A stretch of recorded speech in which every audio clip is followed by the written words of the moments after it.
Assalamualaikum warahmatullahi wabarakatuh. Waalaikumsalam warahmatullahi wabarakatuh, Ustaz. Okay, baik, Alhamdulillah. Segala puji bagi Allah. Selawat dan salam ke atas Nabi besar Nabi Muhammad sallallahu alaihi wasallam. Okay, baik, Alhamdulillah kita telah selesai membaca Nasyid Asmaul Husna tadi. Kita telah membaca doa dan selawat tarfijiyah, dan juga kita telah membaca 10 ayat awal surah Al-Kahfi dan 10 ayat akhir surah Al-Kahfi, kerana kita mengambil barakah pada hari Jumaat yang mulia ini. Alhamdulillah. Okay, baik. InsyaAllah hari ini kita akan masuk pada tajuk yang baru, iaitu tajuk qalqalah. Qalqalah. Okay, qalqalah. Yang ini, qalqalah ini adalah lantunan suara. Dekat bawah ni, okay, bawah ni kita ada pengertian qalqalah, iaitu qalqalah pada bahasa iaitu lantunan. Pada bahasa iaitu lantunan. Okey, baik. Lantunan suara lah. Lantunan kalau kita main bola keranjang. Tahu tak bola keranjang? Kalau perempuan dia selalu main bola jaring lah. Bola jaring. Bola jaring. Bila kita baling bola tu, dia akan melantun, betul tak? Melantun. Itulah istilah lantunan. Tapi dalam tajuk qalqalah ini, bukan lantunan bola tu yang kita nak bincangkan, iaitu lantunan suara. Lantunan suara. Lantunan suara lah. Okey, baik. Okey, pada istilah qalqalah adalah menzahirkan lantunan bunyi ketika menyebut huruf qalqalah. Menzahirkan lantunan bunyi. Kita zahirkan, kita jelaskan lantunan bunyi tu. Lantunan bunyi suara kita tu ketika menyebut huruf qalqalah. Ketika menyebut huruf qalqalah. Ketika sebut huruf qalqalah saja yang ada lantunan. Jadi dekat dalam antara 28 huruf hijaiyah tu, 28 huruf hijaiyah tu ada dalam 5 huruf qalqalah. Okey, baik. Kita akan pergi kepada cara bacaan qalqalah. Okey, baik. Cara bacaan qalqalah kena hafal. Okey, ini pun akan ditanya dalam peperiksaan. Okey, bacaan qalqalah, makhrajnya ditekankan dengan kuat dan dilepaskan. Itu cara bacaan, kan. Ditekankan dengan kuat dan dilepaskan. Sebab lepas ni kita akan tengok antara peringkat-peringkat ataupun jenis-jenis qalqalah. Ada yang sederhana, ada yang kuat, ada yang lebih kuat. Ada tiga cara makhraj ditekan dengan kuat dan dilepaskan tersebut. Okey, qalqalah. Okey, muka surat 32. Ni Ustaz nak cerita tadi. Okey, baik. Bahagian qalqalah ni ada 3. Ni yang Ustaz cerita tadi. Qalqalah sughra, qalqalah kubra dengan qalqalah akbar. Yang mana qalqalah sughra ni dia ditekankan sederhana. Lantunannya sederhana. Qalqalah kubra lantunannya kuat. Adapun qalqalah akbar lantunannya lebih kuat. Nanti kita akan pergi kepada contoh-contoh macam mana bunyi qalqalah sughra, macam mana qalqalah kubra dan macam mana qalqalah akbar. Okey, baik. Sebelum kita pergi kepada cara lantunan bunyi tu, sughra, kubra dengan akbar ni, kita kena hafal lah huruf-huruf qalqalah. Seperti mana yang Ustaz sebut tadi, huruf-huruf qalqalah ada 5. Huruf-huruf qalqalah ada 5. Qa, ta, ba, jim, dal. Qaf, ta, ba, jim, dal. Okey, baik. Suka Ustaz menjadikan dia satu kalimah.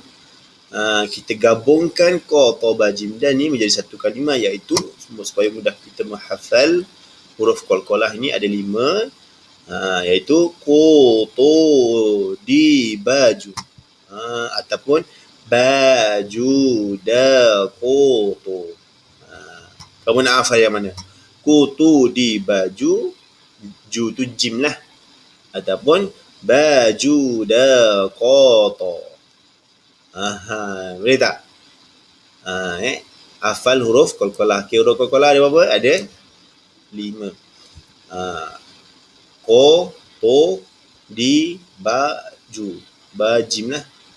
Ataupun baju, da, ko, to. Senang hafal menggunakan perkataan tersebut lah.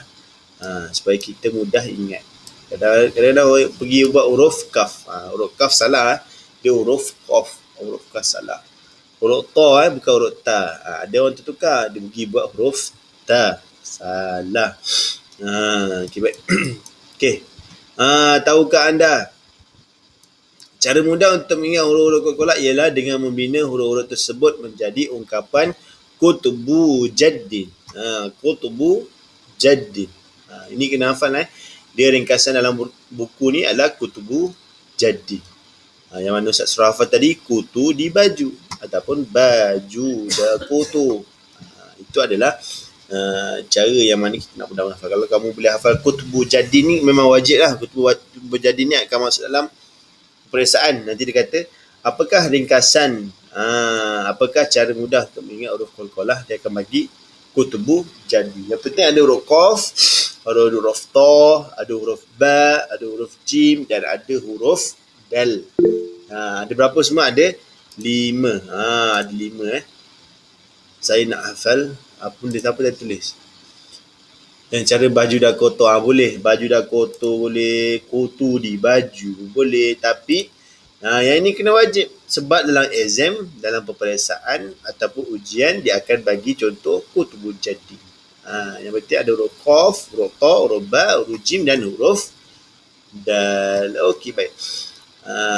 Dah senang senang tajuk qalqalah ni, insya-Allah.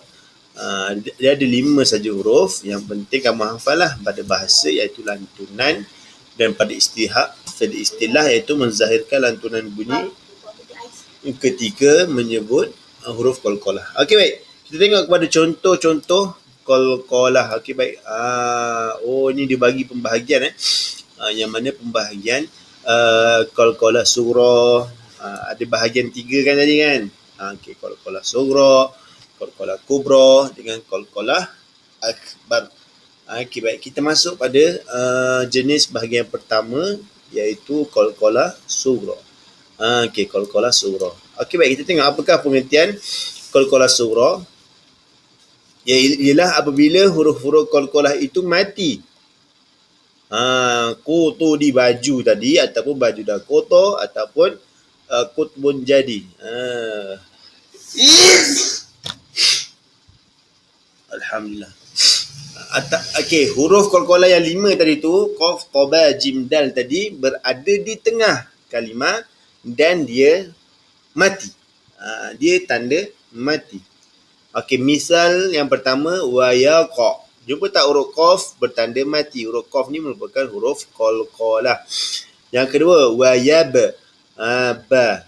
Ba ni huruf qalqalah. Berada di tengah kalimah dan dia adalah mati. Dia bertanda mati. Dan yang ketiga adalah yad. Yadkhuluna. Dal ni bertanda mati. Huruf qalqalah tersebut berada di tengah kalimah dan bertanda mati. Itulah dipanggil qalqalah surah. Qalqalah surah ni adalah sederhana. Sederhana kuat. Dia tidak terlalu kuat. Dia ditekankan hurufnya tapi sederhana. Wa yaqta'una. Okey, cuba sebut sama-sama. Wa yaqta'una. Okey, baik. Okey sambil walaupun kamu off mic pun cuba sebut cuba sebut wa yabsutu. Ustaz, kenapa ada sin dekat atas huruf sad ni? Sin dekat atas huruf sad ni maksudnya adalah keutamaan ataupun adalah lebih baik menyebut yang berada di atas ni lah, iaitu huruf sin. Huruf sin ni adalah lebih afdal disebut wa yabsutu. Nak sebut sad boleh, sin pun boleh. Wa yabsutu ataupun wa yabsutu sin. Okey, ni pula yadkhuluna. Nampak Ustaz tekankan huruf qalqalah tersebut tetapi sederhana kuat. Tidak terlalu kuat. Tidak kuat sederhana saja. Yadkhuluna. Okey, cuba sebut. Yadkhuluna. Okey, baik. Nanti saya akan panggil beberapa orang untuk menyebut misal bagi qalqalah surah. Okey, baik. Okey, cara bacaan qalqalah surah. Okey, cara bacaan qalqalah surah ialah hendaklah menzahirkan bunyi lantunan dengan kadar yang sederhana kuat. Yang Ustaz sebut tadi tu sederhana kuat. Dia tidak terlalu kuat, dia tidak kuat. Dia sederhana. Sebab itulah dia qalqalah surah. Ingat ini kena hafal lah. Menzahirkan bunyi lantunan dengan kadar yang sederhana kuat. Poin dia adalah sederhana kuat. Lantunan dengan kadar yang sederhana kuat. Okay? Sederhana kuat kena hafal lah. Sederhana kuat untuk qalqalah surah. Okey, baik. Ustaz tak nak ambil banyak-banyak. Ustaz nak ambil qalqalah surah dulu. Nanti qalqalah kubra dengan qalqalah akbar kita akan sambung pada minggu yang akan datang, insya-Allah. Okey, baik, kita pergi kepada contoh hukum qalqalah surah. Ingat qalqalah surah mestilah huruf qalqalah tu berada di tengah kalimah dan bertanda mati. Yang pertama berada di tengah kalimah dan bertanda mati. Ustaz macam terbalik je boleh. Dia bertanda mati dan berada di tengah kalimah pun boleh. Yang penting ada point dia berada di tengah kalimah dan huruf tersebut bertanda mati. Okey, baik. Ni Ustaz nak panggil beberapa orang lah. Ini ada 5 contoh. Jadi Ustaz akan panggil 5 orang. Okey, baik. Syakirin. Ustaz. Okey, baik. Nombor 1 ni. Huruf Qaf. Jumpa tak huruf Qaf bertanda mati tersebut? Kena baca lah. Cuba baca. Ustaz nak dengar lantunan suara sederhana kuat sebab dia qalqalah surah. Okey, baca. Alif tu berbaris bawah. Iqra. Macam huruf kaf tu tak bunyi macam huruf qaf. Iqa, qaf huruf qaf. Iqra. Nampak tak lantunan ni? Iqa. Lantunan tu yang betul tu. Kalau ik tu tak ada lantunan. Iqa. Cuba baca dia sekali. Iqa. Qa tu pun kena ada lantunan baru betul. Iqra. Iqa. Qaf. Bunyi huruf kaf tadi. Iqra. Okey. Iqra. Okey, baik. Seterusnya Ustaz nak panggil siapa masuk awal tadi ya? Zarif. Zarif masuk awal tadi. Zarif? Okey, huruf ta pula. Cuba sebut huruf ta. Contoh misal bagi huruf ta. Ingat yang penting berada di tengah kalimah itu adalah qalqalah surah. Okey, cuba sebut. Ya ta. Okey, sekali lagi. Ya ta'mauna. Okey, alhamdulillah, bagus. Syakiri bagus. Zarif bagus. Okey, seterusnya Ustaz nak panggil Izzatul ada? Ada. Okey, Izzatul. Huruf ba. Okey, huruf ba pula. Okey, sebut huruf ba. Misal. Ibrahim. Lantunan kan huruf ba tu. Iba, bukan ib. Kena bunyi be tu. Ibrahim.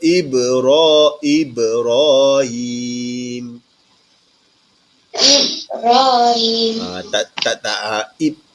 Ustaz dengar, tahulah kalau tersangkut ke apa, Ustaz dengar Izzatul sebut ib. Ibe, bunyi be tu. Be tu lah yang lantunan yang kita nak. Cuba sebut lagi. Ibrahim.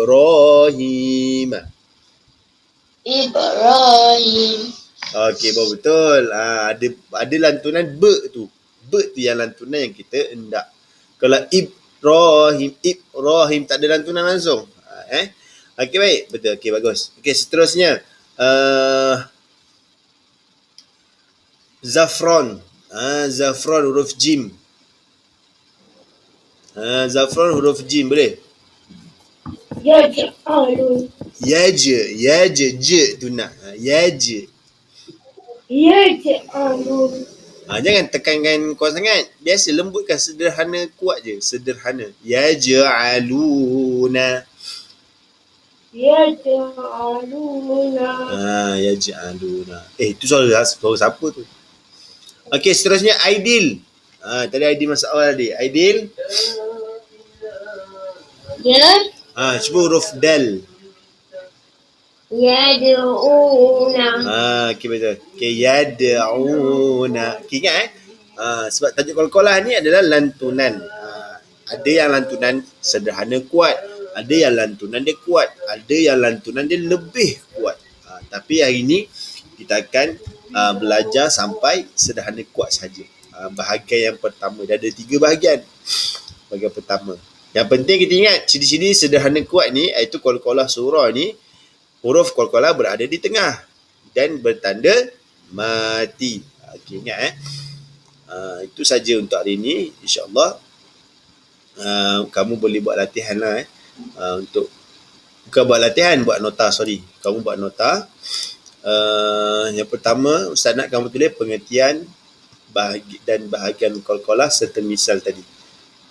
Pertama kamu tulis bahagian pengertian qalqalah pada bahasa lantunan, pada istilah menzahirkan lantunan bunyi ketika menyebut huruf qalqalah. Okey, baik. Cara bacaannya, makhraj ditekan dengan kuat dan dilepaskan. Okey, yang ketiga, bahagian qalqalah ni kena tulis dalam buku. Ada 3, qalqalah sughra, qalqalah kubra, qalqalah akbar. Dan tulis juga huruf-huruf qalqalah ni ada 5.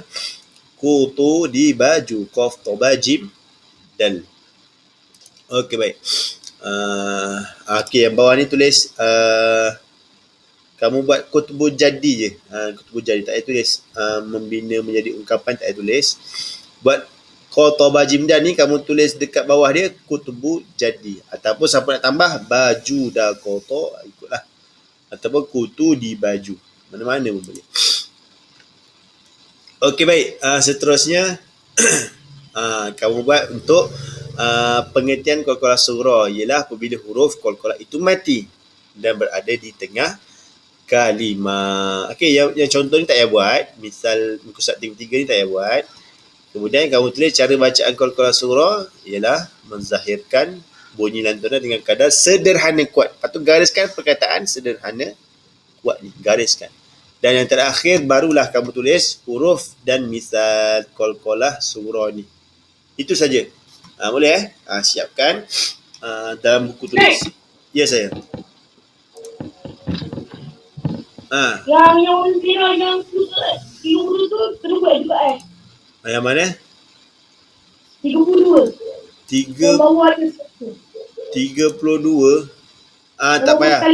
Tak payah tulis. Cuma kamu tulis yang perkataan ni je. Kutubu jadi ni je. Alamak.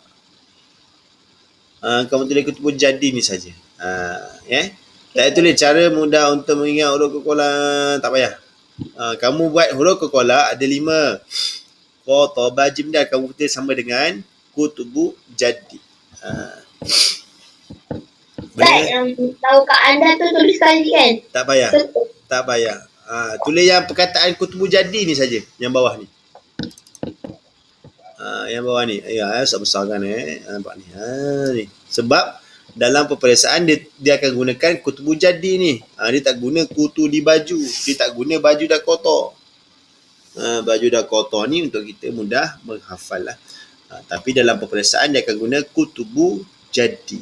Dia akan guna kalimah kutubu jadi. Kamu tak payah tulis cara mudah untuk mengingat. Tak payah. Kamu buat yang atas ni, qaf, ta, ba, jim, dan kamu tulis sama dengan. Sama dengan tu garis 2 lah. Garis 2 tu kutubu jadi. Macam tu je. Tak payah tulis. Ustaz. Ya, saya. 33 tu Ustaz dah kat screenshot tadi tak jelas lah. 33 ni buat pengertian, buat jenis ni, pengertian qalqalah sughra ialah apabila huruf qalqalah itu mati dan berada di tengah kalimah. Contoh ni tak payah. Sebab apa tak payah? Sebab kita akan buat yang ini. Lepas tu cara bacaan dia kena buat. Menzahirkan bunyi lantunan dengan kadar sederhana kuat. Kena garis. Garis perkataan sederhana kuat ni. Boleh Kalau bacaan Coca-Cola tu tak payah Ustaz. Yang depan dia 30-100. Kalau kamu tak tulis tak apa sebab kamu dah tulis tajuk dia ni. Cara bacaan Qalqalah ni tajuk dia. 31 tu tak payah kan. Itu tak. 31 tu tulis pengertian dia. Itu bacaan Coca-Cola. Bacaan Qalqalah tu kena tulis lah makhrajnya sebab dia tajuk umum. Khususnya adalah yang tadi. Umum ni maksudnya apa? Tajuk besar. Ya? Buku tulis. Buku tulis Ustaz, tajuk dia Coca-Cola Ustaz. Ya, tajuk Qalqalah tadi. Muka surat berapa tadi sama lupa. Boleh